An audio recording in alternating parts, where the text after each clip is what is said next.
네, 검찰이 어제 삼성바이오로직스 분식회계 의혹과 관련해서 김태한 삼성바이오로직스 대표에 대해서 구속영장을 다시 청구했습니다. 그 전에는 증거인멸 관련해서 영장을 청구했었는데 기각이 됐고요. 이번에 청구한 혐의 내용은 분식회계 사건의 본류라고 할 수 있을 겁니다. 오늘 이슈 완전 정복은 강신업 변호사와 함께 이야기 나눠보도록 하겠습니다. 자, 변호사님 어서 오십시오. 네, 안녕하십니까. 네. 자, 먼저 검찰이 청구한 구속영장에 나타난 김태한 대표의 혐의 뭡니까? 네, 지금 앵커께서 얘기한 대로 지난 5월에는 증거인멸 교사죄였거든요. 이번에는 그게 아니고 분식회계 혐의를 직접 치고 들어간 것이죠. 그래서 자본시장법 위반하고요. 자본시장. 그다음에 주식회사의 외부 감사에 관한 법률이라고 있습니다. 네. 이것을 어겼다는 것이고요. 나아가서는 삼성바이오로직스를 상장하는 가운데서 그 절차를 지키지 아니하고 회사 돈을 갖다 썼다는 특경법상의 횡령도 들어가 있고요. 횡령도 포함됩니다. 네, 이번에 또 증거인멸 교사도 혐의로 넣었습니다. 지난번에 넣었던 거를 다시 지금 또 넣었다. 그렇죠. 이렇게 봐야 되겠네요. 증거인멸 교사도 다시 한번 판단을 받아보겠다는 것으로 그러나 보입니다. 아무래도 방점은 분식 회계를 직접 들어갔다. 이 그것이 부분에, 중요한 것이죠. 정점이 네. 시켜 있겠네요. 그 분식 회계를 당시에 얼마나 했다는 거죠? 지금 4조 5천억? 네, 지금 4조 5천억 얘기가 나오고 있는데요. 지금 이제 분식회계라는 것이 알다시피 이제 화장을 하듯이 다시 말해서 꾸며서 회계 장부를 만들었다는 걸 분발한다 할 말합니다. 때 그 그렇지, 분자죠. 분발할 때 분식. 분입니다. 네, 네. 그러니까 이제 허위로 재무제표를 작성했다는 얘기가 되겠습니다. 근데 이제 그것이 뭐냐면은 제일모직의 자회사인 삼성바이오로직스. 네. 삼성바이오로직스는 제일모직의 자회사입니다. 그러면은 이 삼성바이오로직스의 이익을 부풀리면 네. 제일모직의 이익이 또 많아지겠죠. 그럼 제일모직이 삼성물산하고 합병할 때 가치가 더 좋은 높아지니까. 비율로 가치가 올라가가지고 그렇게 해서 이제 합병 비율이 만들어졌다. 2015년입니다. 그런 얘기가 되는 것인데요. 그 삼성바이오로직스의 가치를 올리는 방법이 삼성바이오에피스라고 있습니다. 네. 삼성바이오로직스의 자회사요. 자회사죠? 근데 그것이 이제 종속회사로 있었는데요. 네. 그러면서 2011년부터 14년까지는 계속해서 적자가 났거든요. 근데 그것을 관계회사로 바꾸면서 회계 방식을 바꾼 것입니다. 그러면서 15년에 가서는 삼성바이오로직스가 4조 5천억의 흑자를 보는 것으로 이익이 나는 것으로 이렇게 이제 바꿨다는 것이고 그래서 결국 분식회계를 했다 이런 얘기가 되는 겁니다. 이번에 영장을 청구한 대상이 김태한 대표 말고도 다른 사람들도 있죠. 2명 정도 더 있던데요. 예, 네. 전무와 상무도 네. 같이 이번에 넣었는데요. 네. 전무 같은 경우는 혐의가 똑같습니다. 그래서 결국은 삼성바이오로직스에서 실행했다. 분식회계를 같이 했다는 것으로 보고 있는 거죠.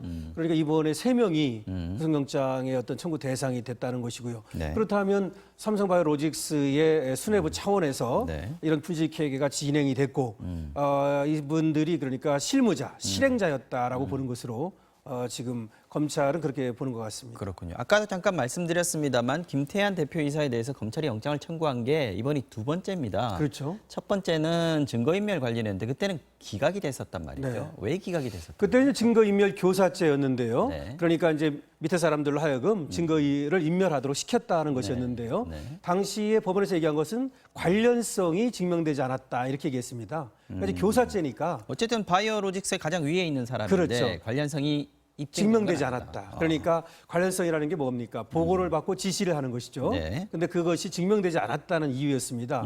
당시에 이제 삼성바이오로직스라든지 삼성전자의 사업 TF 네, 이렇게 해서 사업전 TF. 예, 네. 한 8명 정도가 그 당시 구속이 됐거든요. 그러니까 삼성의 본사, 삼성전자 본사 차원에서 지시가 내려간 건 확인이 됐는데 예, 그렇죠. 삼성 바이오로직스의 대표가 그 중간에서 빠져 있었을 수도 있다. 그렇죠. 그렇습니다. 법원은 그렇게 예. 봤던 거군요. 그렇고 처음에는. 이제 삼성전자의 그 지원 사업 TF의 정현호 사장, 정현호 사장은 이제 또 이제 그 당시 빠졌었고요. 네. 그래서 상무급 그 정도까지 임원들이 이제 구속이 됐고 8명이 총 이제 구속이 됐었죠. 어제 영장 청구했으면 영장 실질 심사 이제 받아야 구속 여부가 결정될 텐데 그렇죠. 언제로 예정돼 있죠? 19일 10시 반 서울중앙지방법원에서 열립니다. 모레 오전에. 내일 모레죠. 아하. 아무래도 지금 검찰에서는 3번을 불러가지고 김태한 사장을 말이죠. 네. 조사를 했거든요. 사전 조사를. 예, 사전 조사를 네. 충분히 했습니다.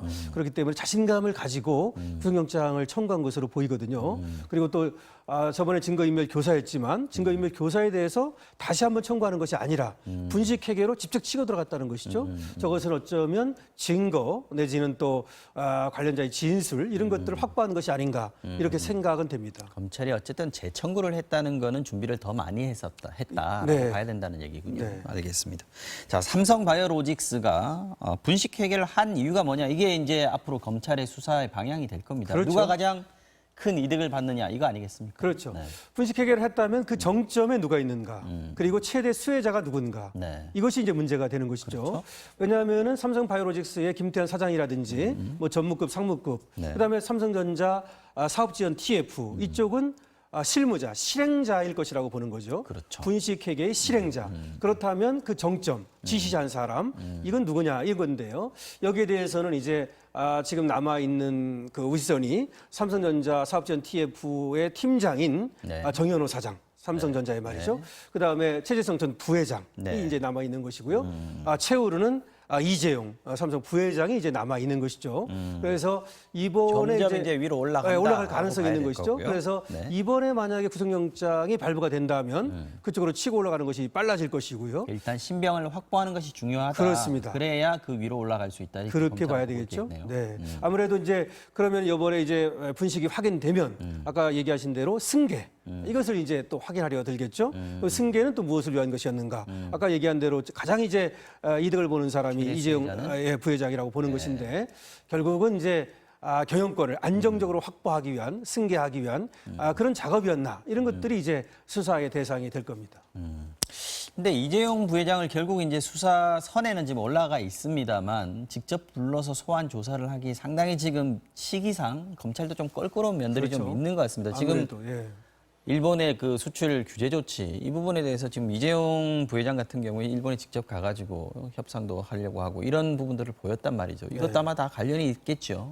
그렇습니다. 삼성이 지금 그렇게 상황이 녹록치 않거든요. 경영 사정이 거기다가 이제 미중 무역 갈등이라든지 한일 외교 갈등으로 인한 이 서플라이 체인, 이 공급 이 라인 이것들이 이제 붕괴될 위기도 있고요. 하여튼 등등이 있습니다. 네. 근데 지금까지 서울중앙지검의 윤석열 검사장은 어쨌든 이런 외적인 거 이런 것들을 보지 않고 네.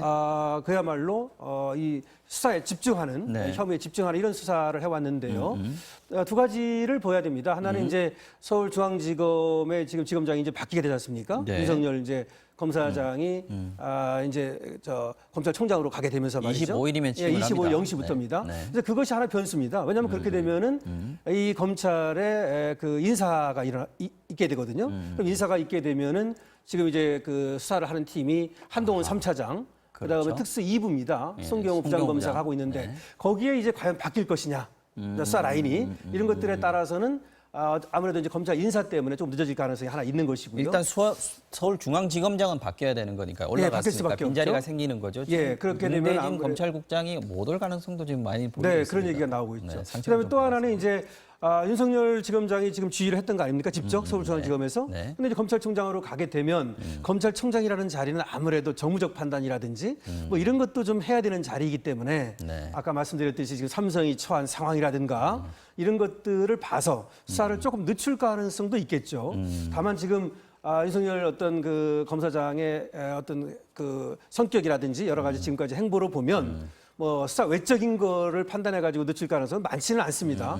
다만 검찰에서 나오는 얘기는 시간은 충분하다. 뭐 서두르진 않겠다. 뭐 이런 얘기는 나오고 있습니다.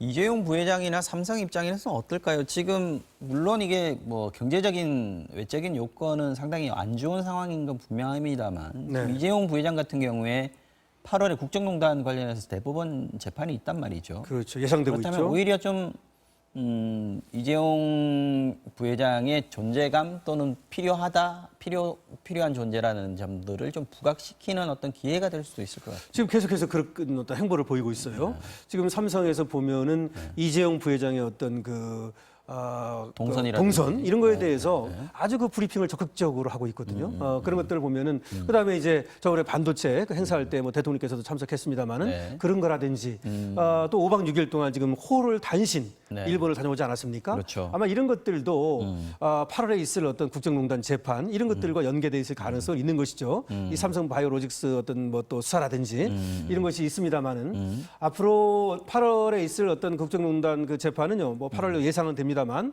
사실은 이 재판하고 직접적인 관계는 없습니다. 왜냐하면 대법원에 올라가 있는 것은 네. 그 대법원에 이미 이제 제출된 자료만 갖고 판단을 하는 것이지 그 이후에 뭐 자료를 넣을 수도 없는 것이고 추가로 공소를 한다든지 예, 이런 그건 건 안 좀 됩니다. 불가능한 상황입니다. 그리고 판단 자료를 쓸 수도 없습니다, 법에. 그렇지만 간접적 영향은 아무래도 있는 거죠. 왜 재판관들의 뇌리에 미치는 영향? 왜 이런 그러냐면 겁니까? 이재용 부회장 같은 경우 1심에서는 경영권 승계가 없었다라고 봐가지고 있었다라고 봐가지고 72억 정도가 나왔었는데 뇌물액이 2심에서는 말이죠. 그게 근데 2심에서는 경영권 승계가 없었다라고 봤지 않습니까? 그것이 집행유예를 받는데 굉장히 도움이 됐거든요. 그래서 이번 어떤 수사가 그 전에 나와가지고 만약 불리하게 작용한다면 8월에 있을 어떤 재판에서도 결코 유리할 수는 없겠죠. 알겠습니다. 수사 어떻게 될지 지금 상황하고 좀 맞물려 있기 때문에 네. 좀 지켜봐야겠습니다. 이슈 완전 정보 여기서 마무리하겠습니다. 지금까지 강신업 변호사와 함께했습니다. 고맙습니다. 네, 고맙습니다.